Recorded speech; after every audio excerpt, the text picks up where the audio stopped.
Hey guys, welcome back to Spillage Studios. We have another episode of the Slashcast. Today we're not going to be doing a horror film though. We're going to be returning to our superhero roots, and we're going to be reviewing the new DCU film, Supergirl, that just came out this past weekend. We have a ton of thoughts about it. I'm curious to see what you guys think about the film, and Sam, if you want to introduce yourself to the audience again. What's up, y'all? It is Sam Talks Movies, and I'm here again to talk Supergirl and more Yeah, movies. so Supergirl seems to be super problematic in this first opening weekend. And there's a lot of dislike about the film. There's a lot of things people like about it. It seems to be kind of split in the middle between fans. And the film did not open well in the box office this past weekend. It opened up to 38 million, which seems to be discouraging for DCU fans and the new James Gunn era. Um, Personally, I'll kind of run down my initial thoughts about the film and I'll let Sam talk about what he thought about it. I was kind of split in the middle when I first watched it. I didn't like it or I didn't dislike it. It was kind of just there. I think there were some aspects that I really enjoyed, and we'll kind of talk more in depth about it as we move along. I think the first initial aspect that I really liked was Milly Alcock as Kara, aka Supergirl. She was fantastic. I don't think this film was necessarily a performance issue. It was a script issue, and it was all over the place. I think it was, you know, I think they tried to shove in too many things. They tried to shove in too many characters into this crammed hour and 48-minute runtime, and I just don't think it effectively uses its runtime well. Um, Overall, I think I'm leaning more towards disliking it, but I also don't want this review to discourage you guys from not watching the movie. I think we should still go out to your local theater, go check out the movie.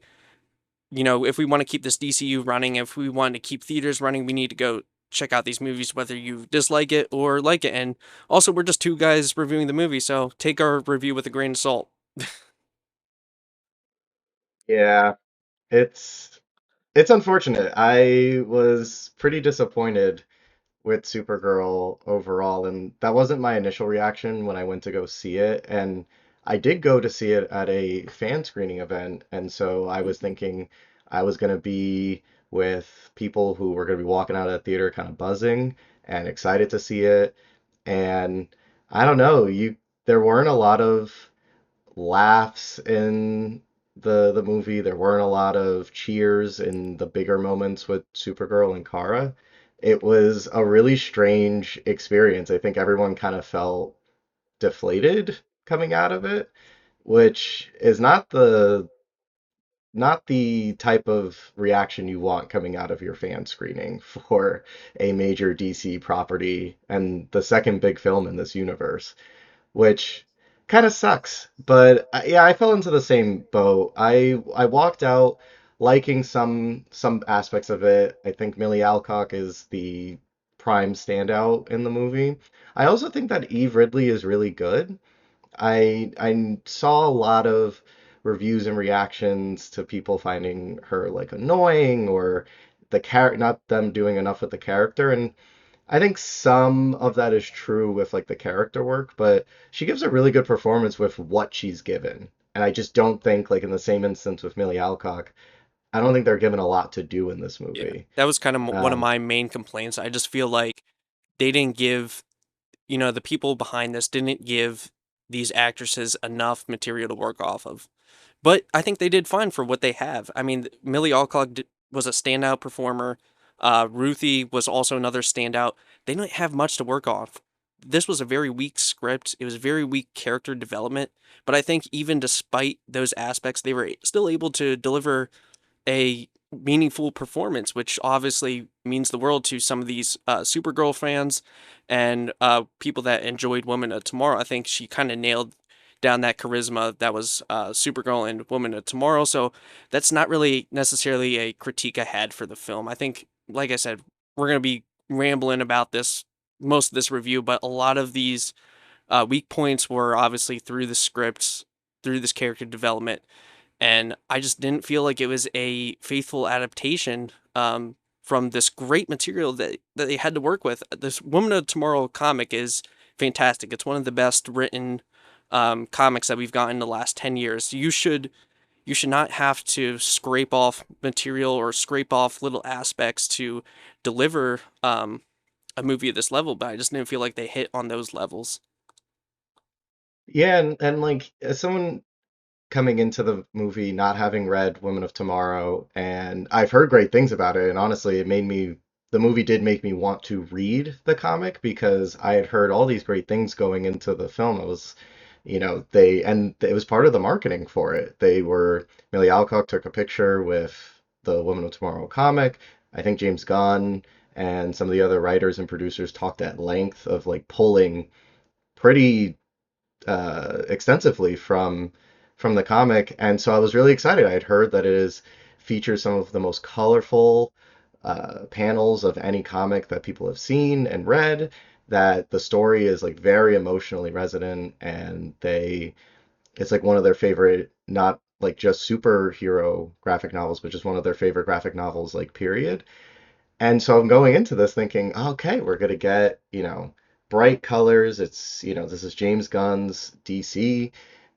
Milly Alcock is, I think, uh, she's a perfect Supergirl casting. I going in with all these expectations, and I think Supergirl just has a structural problem with the script that like, and we'll get into it, but from there's a choice that's made later on in the movie, right in the final act, that I think completely undermines the entire film. And it boggled my mind when Kara makes this choice. And I'll say spoiler warning just for anybody listening to this, spoiler warning, you know, for Supergirl.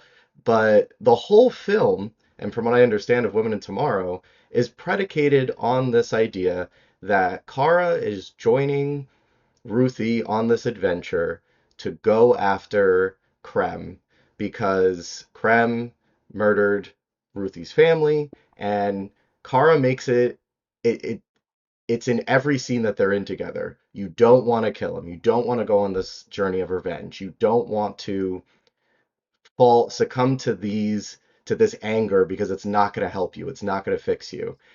And we get to the final act of this movie, and Ruthie has an opportunity to do that. She doesn't. Kara tells her to go, and Ruthie kind of spares Krem, and then Kara just kills him. Yeah. I'm And kind of no, it go ahead. was yeah, it just I was baffled by the decision because it undermines literally the entire emotional journey that they're on together. It Yeah. yeah. I'm kind of in the same boat. Obviously, building up in this whole film, it has a great portrayal of grief, which I thought was a very important message. Carla's going through her own grief. Her home planet is destroyed. She's partying. She's out drinking on the Red Suns. It's supposed to be a relatable aspect of what a character in the 20s is like. While Ruthie, this is her story. Even in the comic, this is her story. She's going on this. She wants revenge on Krem of the Yellow Hills that killed her whole family, and she's feeling this anger, this rage inside of her. And her only way of releasing this anger and rage is by going out and killing Krem and avenging her family's death. So Kara teams up. She joins Ruthie on this adventure, and there's these moments throughout the film that Kara's acting like a big older sister to Ruthie, and she's like, "No, this is not the way to go. This is not what you're meant to become. You're going to regret this later in life." And you know, realistically, like their age difference is not off by much, and it really defeats the whole aspect of Kara telling Ruthie like, "No, don't kill Krem," and then she ends up doing it. And I was kind of like a WTF moment that I think really sets this whole film off from its entire message and portrayal of grief. Yeah, and I think, well, let's do this. Let's talk about what we liked about Supergirl, because I think we're gonna have plenty to talk about that I don't think works the with the story overall. I think we both mentioned Milly Alcock Yeah, and Eve Ridley as good performances. For me, I also really liked everything when they flash back to Krypton. yeah, And it's great. and unfortunately, or fortunate, I mean, depends on how you view it. I say unfortunately, the other great part of Supergirl is when she gets sent to Earth for the first time and she doesn't speak any English and she meets Clark and she's speaking Kryptonian. And I think some of that is just because David Cornsweet's Superman is just so good. He's really good at Superman. But those were some of my favorite sequences because we get a little bit more of who Kara is, why she feels so detached from the world, from Earth, why she has this fundamental difference to Clark, and why she's distancing herself from connecting to anyone on Earth. Like we finally get like some of those pieces, but it's and I like those are my favorite bits. I just don't think there was enough of them. Like Yeah. we don't really get to Kara's why, and in those scenes though they're great. I loved everything with Krypton. I loved everything when she's on Earth and we're seeing her struggle with having to learn English and having to connect with people on Earth and having a new home and not wanting to be there. Like all of that is some of the best stuff in Supergirl. And a lot of that is due to Milly Alcock's performance, but some of that is also just we are getting at her why in a way that it seems like the rest of the film is just not interested in showing to us. Yeah. And they build on a ton of points. I was really glad that they didn't necessarily show Krypton as it was being destructive. It was showing its kind of like post-apocalyptic nature a little bit. And we get to see Kara like interacting with some of the Kryptonians and interacting with her dying home. And I thought it was very, very emotional. She's dealing with her dying parents. And there was another aspect that I think was very important to point out, and this was the message of why she's being sent to Earth. Clark, they doubled down on why Clark's there, to be this ultimate god there. They doubled down on that. I know a lot of people were complaining that James Gunn didn't necessarily follow the comics and he was there to protect Earth, he was there to be a god and rule over, and they doubled down on that standard. Meanwhile, Kara is supposed to be, she's supposed to find her purpose on Earth because she can't find it here at her dying home. So that's why they send her off. And like I said, like you said, there's a lot of aspects that they could have really portrayed better, but they just decided to stray away from that. The parts with Clark are excellent. Those were some of the best scenes we get. I wish we got to see a little bit more, but I think their usage of David Cornsweet in this film was great. No denying he's the excellent choice for Superman. He portrays him so well, and I'm interested to see now how Kara is like going to be portrayed in Man of Tomorrow. If she's going to be a crucial aspect of that film. Yeah, and uh, part of the reason too I said unfortunately, Clark is some of the best parts in this movie is that it's a Supergirl movie, Like I feel like we shouldn't Yeah, be saying that. It's like we should this should be and I do agree that like they use Corn Sweat Superman very sparingly. Like hmm if you're listening to this and thinking, "Oh man, he must have some huge role." He doesn't. But I do think they use him pretty effectively, but it really just highlights how the rest of the movie, Carr isn't really going on this journey with Ruthie, and some of that is because when Crypto gets poisoned, as I understand from the comic, Kara decides to go on the journey just because. It has nothing to do with the fact that Crypto is sick or not. But I think they introduce this element into the movie that again I think clashes with what happens later on. That okay, Kara keeps telling her you don't want to do this. Then Crypto gets poisoned, right? She then agrees not really to help Ruthie. I mean, she wants to help Ruthie, yeah, right? she's kind of Because seems self-centered a little bit. yeah, and that just seems at odds with what Supergirl should be. And so it's like, okay, maybe she's doing this thing where she's doing the right thing for the wrong reasons. That can still be interesting. You still get that sort of, reluctant mentor, hero, Mhm. mentee situation. You could still get that dynamic. But then about halfway through the movie, they introduce this like child trafficking subplot, and Kara does not care about those kids. There is at no point from when those children are introduced and that it's shown that the that Krem and the brigands, right? It's the Yeah, brigands. the brigands. That Krem and the brigands are coming in and into world after world, stealing children, killing the parents, and taking them off planet. There is at no point, like she does save them, but they're never But it seemed out of like a inter convenience.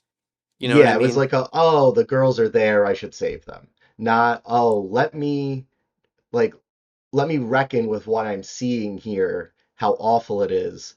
And again, providing her like that purpose of like she's trying to find her purpose. She feels like she doesn't have a purpose on Earth. She feels like without Krypton, without her parents, without Crypto being there, that like she's nothing. And they introduce these threads, and I'm like, oh, okay, that can be interesting, but Kara doesn't care. And we Yeah. move right past it. And it's a lot of choices like that that I think are just really they're just narratively strange to me. Yeah. And it makes it so that I think it also confuses Supergirl a little bit as a character where like the whole the whole thesis, and they say it in the trailer, is she sees, Clark sees the good in everyone, and she's, oh my God, she sees the truth. and and it just, but that doesn't feel like it really comes through in any way. Like she's still good, like she still does the right things when she needs to, at least in the comics, for the most part. um it There's just those elements where like that's an interesting idea, but then they don't do anything with it. So it's like, Yeah. why is this here? Yeah, totally. And it kind of seemed like when they were at the dinner table and she got poisoned, she goes like, "What are you selling me for?" Like it almost seemed like no care in the world to, okay, this is we lost our family and we're trying to put them back together. We're doing this terrible thing, but we have to go do it.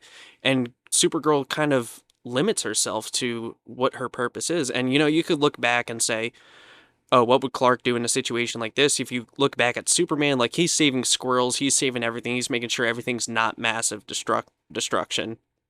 Supergirl, I mean, that's not necessarily her personality. She's younger, but she kind of envies Clark in a way. She's like, Clark is this older, he's wiser, he's more charismatic, he seems to care more about the world. Like, why am I not like that?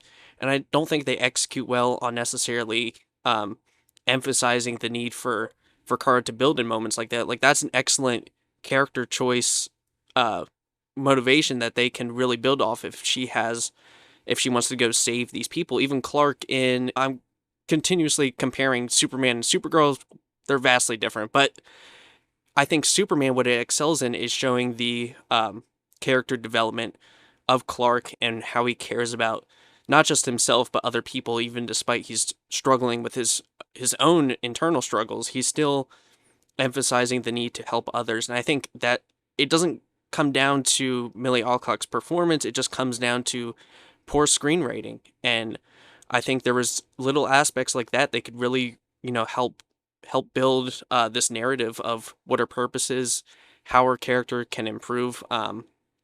And we, like you said, she's a good person. She wants to do good, but I just don't think she's necessarily doing it for the right reasons in some scenes. And I think that's where some of this plot got destructive.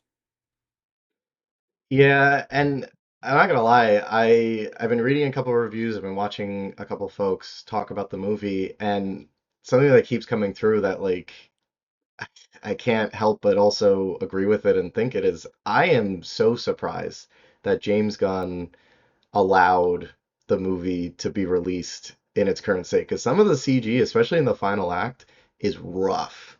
Yeah. Like And that's kind of it my it next point. yeah, like it does not, like this movie is not a good looking movie. There's like moments where the colors kind of pop, or they do something interesting with like the green sun or the red sun, or like the bus scene when, It has like that cyberpunk feel to it. yeah, like there's something visually interesting, but I think like two things. One, I genuinely can't believe Gunn was okay with some of how like the film looked and the final product. I think even taking a step back, but it's also like my second point of like why Craig Gillespie or Gillespie? I like his Yeah. directing credits are I, Tanya and Cruella, and I think he's done maybe a handful of other stuff. And those are two movies that I think are fine. I think they're fine movies. I, Tanya, I like more because of Margot Robbie's performance in it. But if this is like I think the thing that undergirds everything that at least I feel about Supergirl is that it feels like every other generic superhero movie that we've gotten, It feels very and cliche. it does. And James Gunn made it a whole thing that this was going to be different. His universe was going to be different. It was going to feel different, that they were going to empower creatives and directors to take these characters and put their own spin on it. It wasn't going to be the same things that we've seen. And that's, I just don't think that's the case with Supergirl, which is annoying because like why like Superman gets the proper treatment, right? That's a James Gunn product, that's a James Gunn directed thing. He obviously took a lot of care in it. I wasn't as high on Superman as others, but like that has its own distinct voice and color palette, and I think they get Superman right. And then like Supergirl kind of gets like thrown to the side here a little bit of we'll get Craig Gillespie to write it. We'll get a first time writer to write the film, and we won't have any women at least dictating or driving this creative vision, which is it's mind-boggling Yeah. to me. That is one of my main critiques. I really hope people don't go into this movie and come out of it thinking, "Oh, we just don't want to see female superheroes." That is completely a false narrative. I hope we get Supergirl, Wonder Woman. I hope we get all these amazing female superheroes that deserve their own film. They deserve their own adaptation. And I feel like this is really going to discourage people, and I think it's going to kind of drive into that discourse. And I think it's kind of gross. We need representation of both men and women in this superhero genre that seems to be mostly male dominated. And so it's disappointing to see that, like you said, there wasn't as much uh, female like filmmakers in the works behind the scenes in this film. I think this film could have benefited from a woman director. Um and like yeah, like you said, it just seems to be an odd directing choice for this film. Every creative choice seems just super odd. And like to your point, it's not to say that like this had to have a woman director. And the writer for this film, uh, I think it's more so throwing someone who's relatively new into like this big universe and the sandbox, who may not have a super distinct style just yet writing. That has really nothing to do with the writer. I think that's on James Gunn. You know, like I I don't I it frustrates me because like I like Supergirl as a character. I wasn't as big on DC comics growing up, but I did read them. I did like Supergirl. I liked our big, the core group of the Justice League, obviously, but I also like Supergirl because she was a little bit different from Superman, and they do a lot of interesting stuff with her in the comics. And if if your whole universe is predicated on this idea that like we are going to allow creatives to play in the sandbox and to do something we haven't seen before, then you need to do that. And you need to set them up for success in that way. And yeah, I there's a lot of gross discussion and commentary on, the normal, I wouldn't say the normal, but like, the typical discourse from people who just want to see any sort of female-led superhero movie or product or property fail. Like Yeah, it's that's just definitely disgusting. yeah, like this obviously isn't coming from that place. It's just coming from a place of like I think we both went in and we talked about this off off camera and off here of like we were excited. I mean, I was a little more cautiously I optimistic, wore a Supergirl shirt but going into it, so I was all yeah, hyped for it. yeah, like we want this to succeed, and honestly, the fact that it only made 38 million, domestic It's just so opening weekend disappointing to hear. is not great. Uh, like we know studios respond to box office numbers, and it's it's just not good. Like I don't, it doesn't bode well for studios allowing more of these kinds of movies. And it seems like whether it's from like the MCU and the Marvels or, in DC with now Supergirl, and I know they're writing Wonder Woman as well, like it seems like we're going to be in a place where the studio's going to take the wrong lesson from this, which is, oh, well, we actually need more control over the creative process. We actually need to not do anything super different. And I think the insanity of that is going to be that like I think Supergirl is the most generic version of that movie that it could have been, Yeah. especially given like the source material that it is like very clearly adapting, which yeah, it's frustrating. One thing I did want to ask is what did you think of Jason Momoa's Lobo? I thought incredibly annoying, unnecessary, and I think it takes away from the whole aspect of Supergirl. I think they kind of just threw him out there as an introduction to Lobo. They did not execute anything whatsoever. There was some scenes where it was really dragging on and it just felt like Jason Momoa he was in a picture frame and you're just staring at it for like an hour and it's like, "Here you go, here's Lobo. Hope you guys enjoy him." I I think his performance as Lobo is fine. I just don't think the scenes he were in were the right place, the right time. And that's kind of where I stand Yeah, on Lobo. yeah, I'm in a similar boat. I said this in my out of theater reaction. I don't know what Lobo's doing in this movie. No, he has no I purpose in the Woman of Tomorrow comic, which again, I'm not going to emphasize that this needs to be a straight page for page film adaptation of Woman of Tomorrow. But it seems a very odd choice to add him into this movie when he just does not fit at all. I mean, there were some scenes when he's no, it doesn't. interacting with Ruthie that just did not seem right at all. It just felt very odd and off and just felt like they're trying to introduce a character in the right in the wrong place, the wrong time. Yeah, and it also took away, I think, a lot from the solo moments for Ruthie because when she gets captured later on in the movie, she breaks Lobo out, and it's like Ruthie's doing all these things that I think she's very capable of doing herself, but Lobo's there, and so Lobo kind of helps. Like it felt like a very conscious choice of, hey, so we need this character, and we can't have him just be kind of like a throwaway person in the narrative. We need him to support Ruthie, or we need a man in here to come in and help our young, I know they're not, I guess they're not supposed to be that much different between Ruthie and Kara in age, Yeah. but to help our younger woman character like do stuff. And I'm like, I don't think we needed that because she doesn't help, like Lobo doesn't, to your point, like he doesn't add anything Yeah, he's just to kind of to the there for movie. to sell tickets and to sell merchandise and to sell some extra profit. And maybe they had like that self-conscious mindset that maybe this movie won't make as much, but at least we have Lobo. And it just kind of felt like they were banking on that idea too much, and that takes away from some of the elements of this movie and some of the scenes with, like you said, with Ruthie. Yeah, I just don't really I guess I understand the inclusion of him as it relates to like look at this bigger universe. We have Jason Momoa. Haven't you always wanted to see him as Lobo?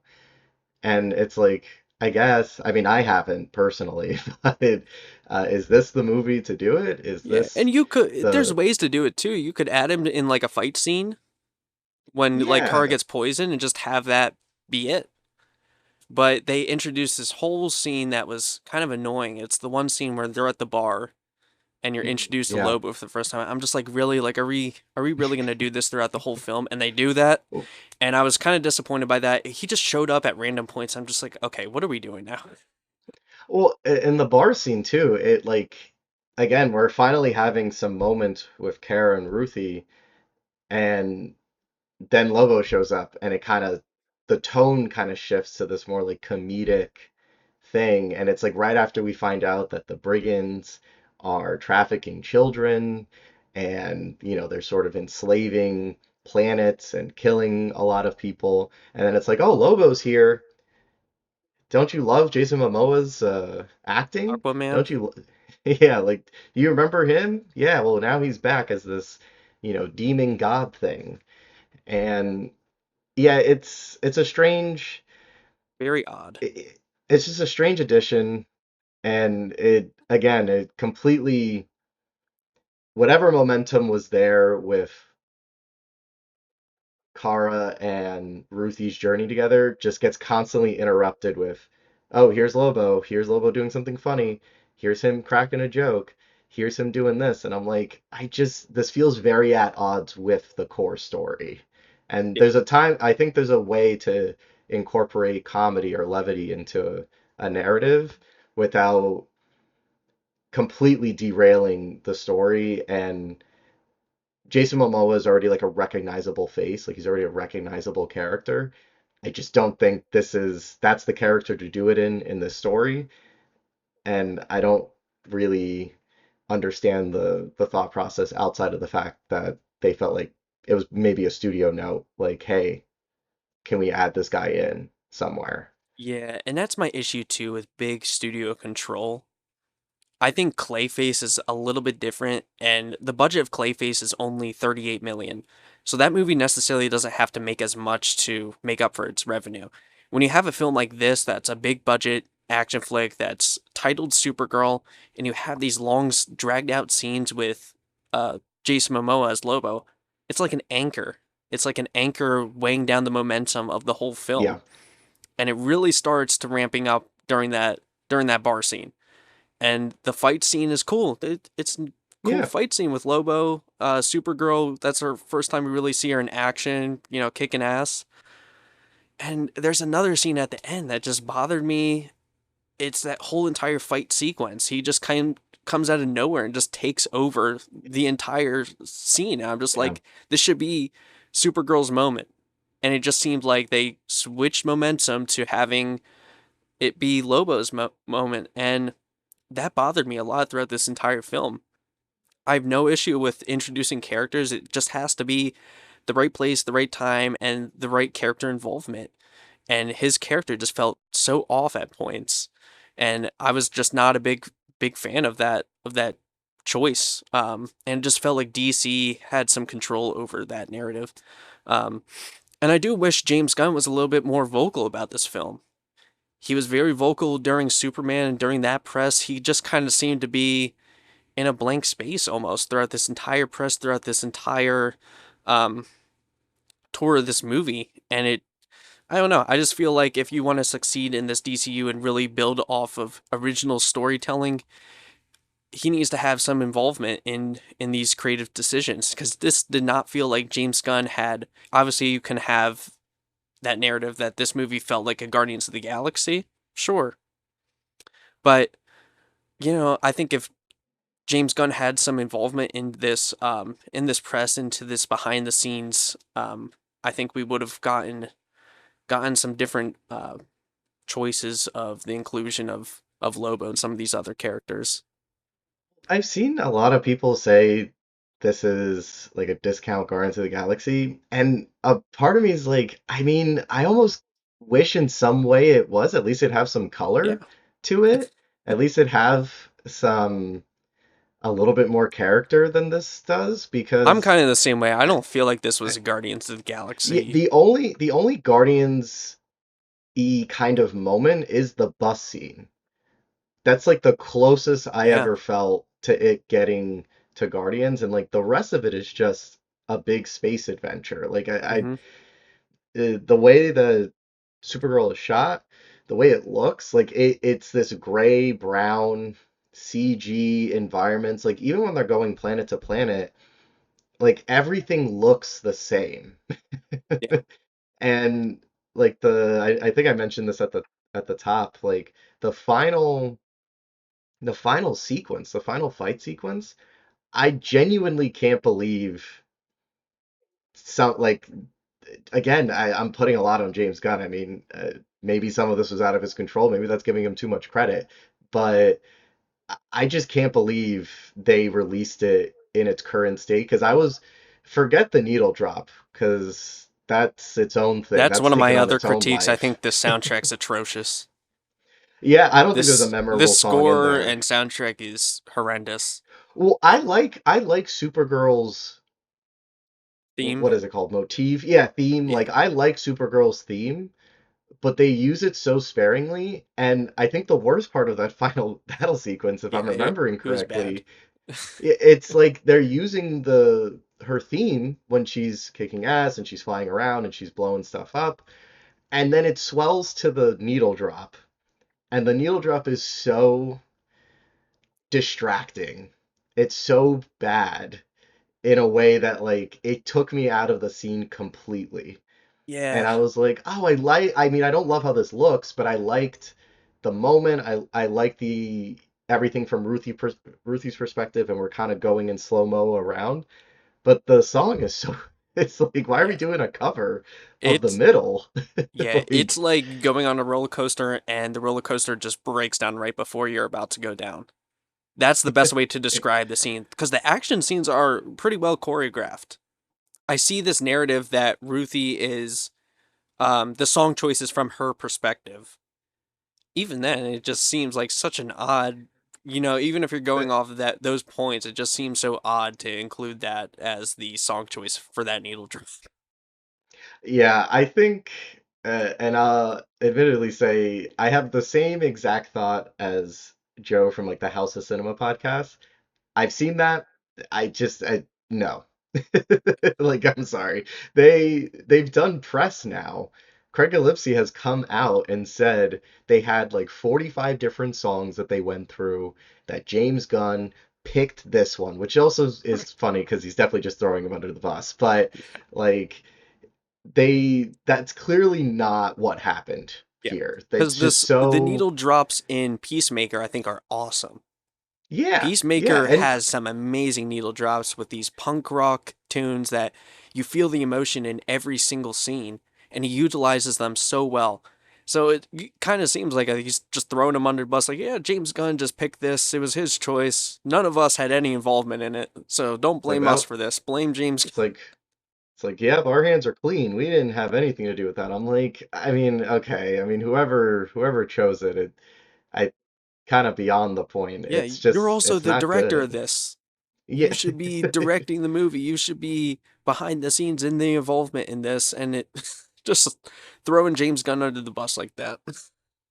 Yeah, and I also I don't think you can read it any other way because it's very much like, okay, yeah, these these people are just as online as the rest of us, Yeah, probably. So like they must be seeing the the they must be seeing the chatter online about it. They like the backlash to it. They have to be because I don't know why else you would go out and be like, yeah, we had 45 songs. And I'm like, you had 45 songs? You telling me you couldn't find anything else?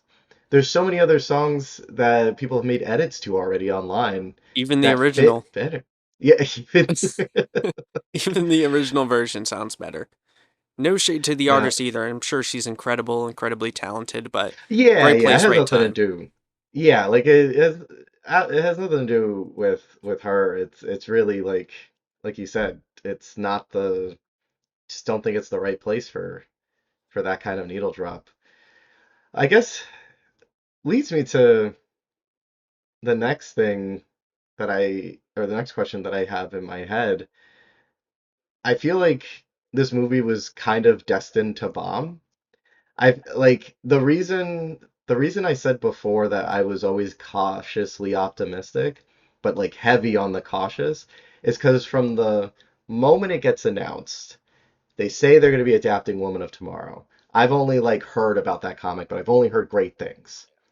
And then the very next announcement is that Greg Gillespie is going to be directing it. They're getting a first-time writer to write the film, and then things go a little quiet. They put out the first trailer, and that first trailer, I was like, I don't know. I mean, maybe they're hiding some of the more interesting parts. Maybe they're hiding some of the better looking Also, parts. that's never a good sign too when you watch the trailer and just like, okay, maybe they're just hiding every good aspect about the film. Like there's nothing that jumped out to me outside of Milly Alcock as Supergirl. And I was like, okay, well, maybe they don't want to give too much of the story away. Which to your point, that's probably not the place you want to be at. Especially like I like these characters. I like Supergirl. I like Superman. I like the DC universe.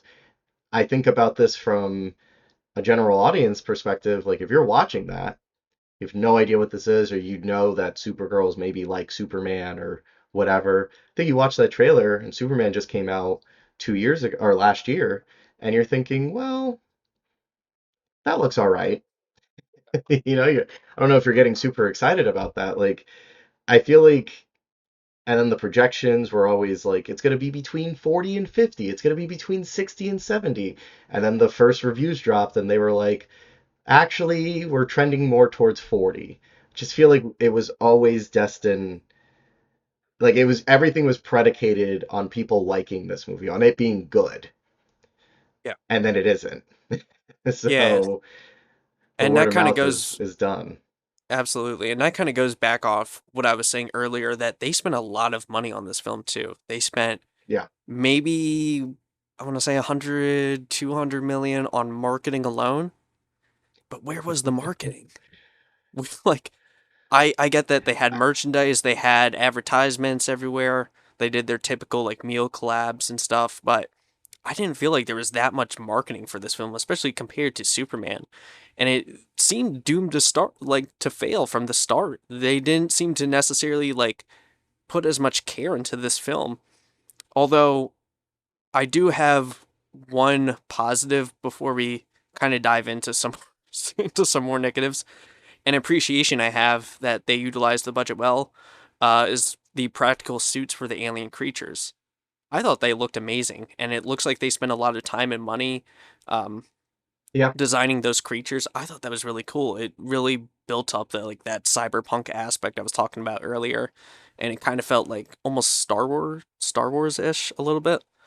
But I thought that was Yeah, it really cool was. because in Superman we got a lot of CGI characters, so it was refreshing to see some practical suits that were really well designed. Yeah, and I feel like even within the film itself, when it's contrast from like the heavy CG environments, and then you meet some of the people on the planets and like the different various characters, like they have really good they have really good character designs. They have really good um, like you said, practical effects on them. I think some of the people on like the bus, again, I keep coming back to the bus scene because it's also another one of my favorite scenes in the Yeah. movie. All of those alien characters look great. Even the space pirates that come in and try to take all their stuff, like I thought their designs were great. And yeah, I don't really know where the marketing went for the oh well, I guess I do, but it's also like to your point, like they did all the normal stuff that we expect them to do.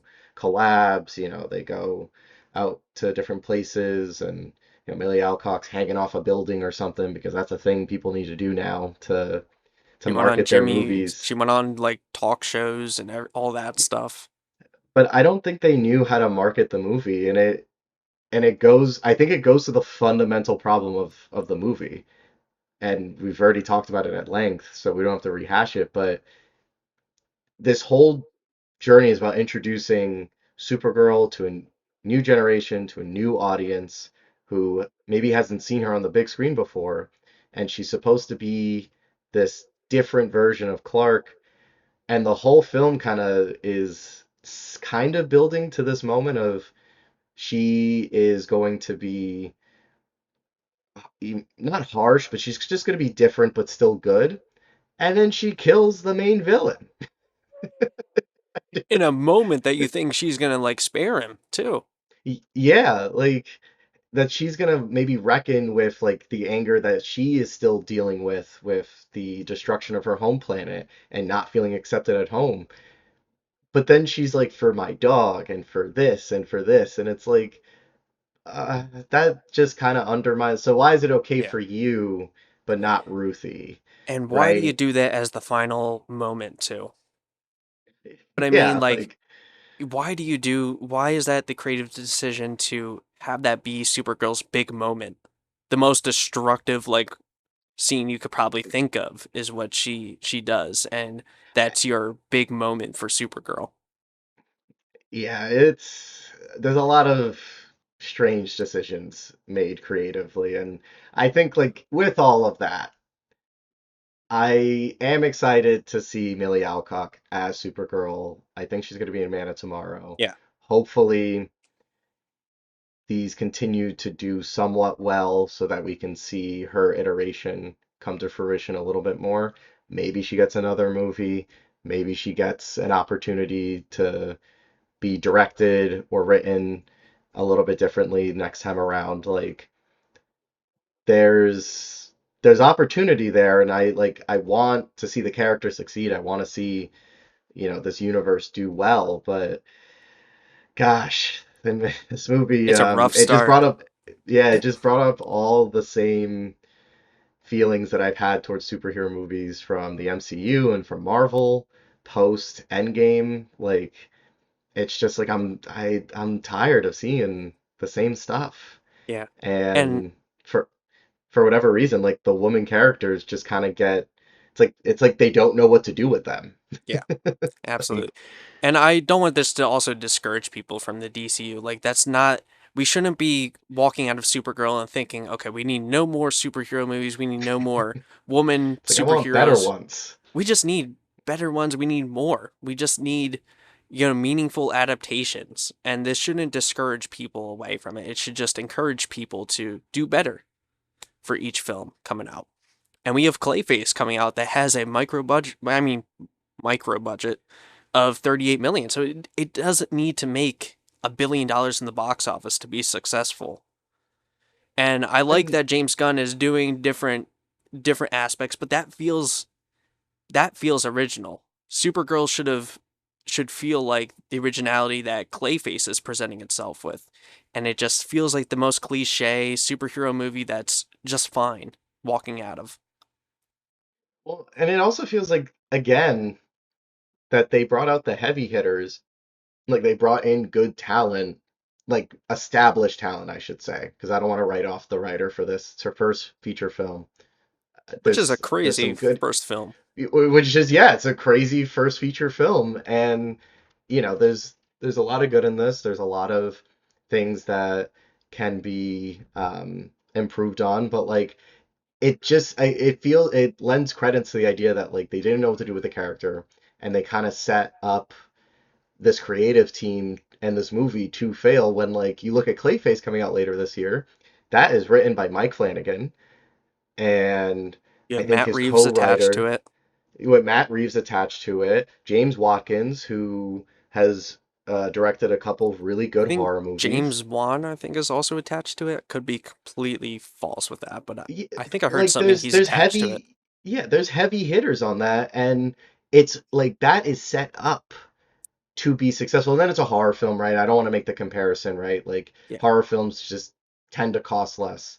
They don't need to make as much. That's why a lot of people's first foray into like the industry or making movies is hard because you can make it for a shoestring budget. Not that 38 million is a shoestring budget, but you can make it for For less superhero money. movies, it's a Yeah, safe like shoestring. yeah, like, but it's frustrating. It's frustrating, and that's like the encapsulation of all my thoughts for Yeah. Supergirl. It's a very frustrating time. I guess my final question is Krem the Hunter, because I just realized we haven't even like talked about him. He's I thought forgettable, that's why.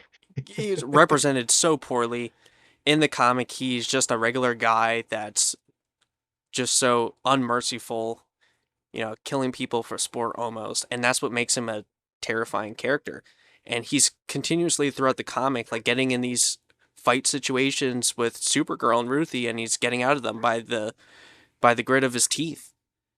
And in this movie, it just kind of felt like he's like this warlord bounty hunter that's going around just being killing people, and I just thought he was represented so poorly for this film too. And just like you said, he's a forgettable character.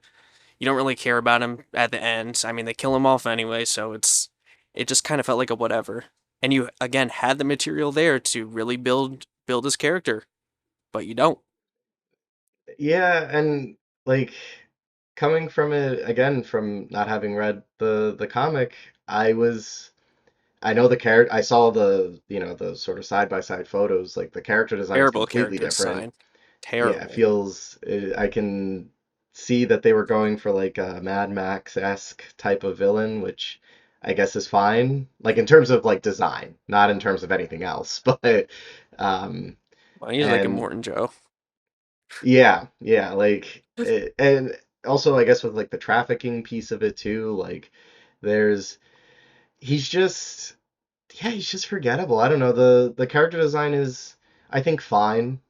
I think yeah, I just think it's fine. I didn't think it to be memorable because like again, my brain went to oh, Mad Max. It went to these things that are just I think better. Better Yeah. villains, better setup. The only real time that we get with him is the opening scene with Ruthie, and it's clear and that sequence is so quick. It's Yeah. very, very quick. It's like he Too shows up, quick. yeah, kills her family, and that is it's like, okay, I mean, all right, he's bad. It's I get I it. I'm kind of in the same boat for mostly everything. Final scores out of 5.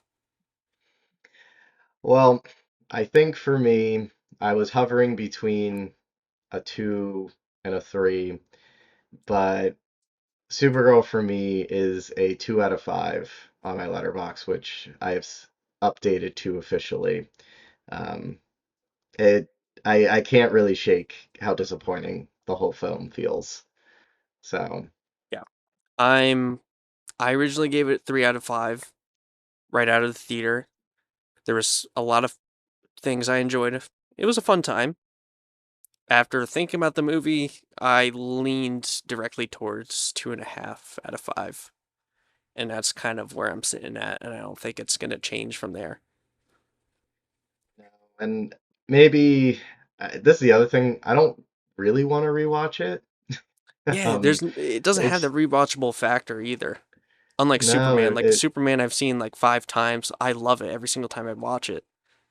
Supergirl, it seems too standalone to really rewatch it. You know what I mean? yeah, like there's just there wasn't a ton redeeming about it, and I'm like with Milly Alcock, right now I'm watching House of the Dragon. I'm like, Yeah. I'll watch her in that. She's great in that. That first season is excellent.